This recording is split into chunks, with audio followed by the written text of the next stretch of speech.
Баяғыда бір бай 30 күн ойын 40 күн тойын жасап, ел жұртты қонақ қылған ұқсайды.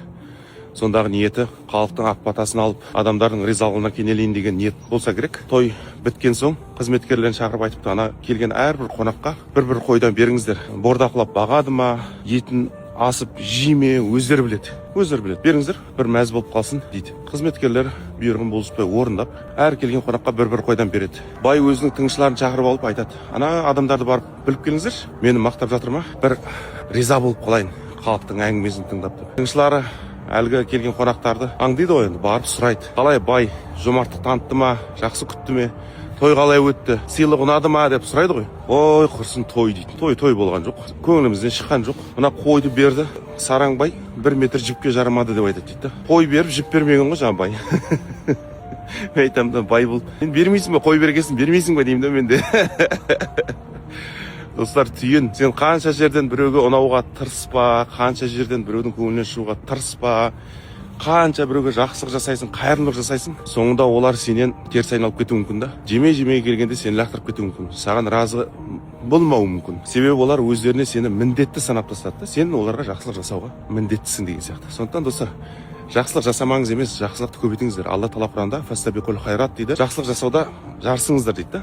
Жақсылық жасаңыздар дейді. Жарысыңыздар дейді. Бірақ жақсылықты солай жасау керек адам. Өзге адамдар сізді міндетті деп санап қалмау керек та. Мына адам бізге жақсылық жасауға міндетті деп ойлап қалмау керек. Күні кеше Инстаграмда бір видео көрдім. Әкесі мен баласы көлікте кетіп бара жатыр. Әкесі рөлде. Жолда көлік тоқтап тұрған адамдарды көреді да. 50 метр өтіп барып тоқтайды ғой. Дәл солардың жанында емес, 50 метр өтіп барып тоқтайды да. Баласы таңырқап әкесін сұрайды: әке, неге жанынан тоқтамадыңыз дейді. Әкесі айтады: балам дейді, сен сондай жақсылық жаса дейді да. Адамдар сенің жасап жатқан жақсылығыңды көріп, олар мына адам бізге міндетті деп ойлап қалмайтындай болсын жақсылығың дейді да. Түсінікті? Яғни мына адам бізге жақсылық жасап жатыр, бұл жақсылық жасауға бізге міндетті деп ойлап қалмайтындай жақсылық жаса дейді ғой. Көптеген адамдар қазір жақсылық жасайсың, қол ұшыңды бересің, сен міндеттісің оларға. Иә?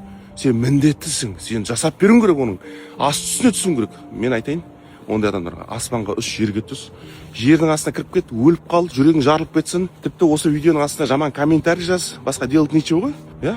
Оны не оттап тұрсың деген әңгімелерді жазуды біледі адамдар. Басқа жұмыс жоқ та ондай адамдардың. Жаз, комментариймен өлтір адамдарды керек болса. Ондай қолына жақсы келеді ғой. Ондай адамдарға айтарым: саған ешкім міндетті емес. Не әке шешең, тіпті әйелің міндетті емес, мен саған айтайын. Алла Тағала міндеттеді, дұрыс, ер азаматта.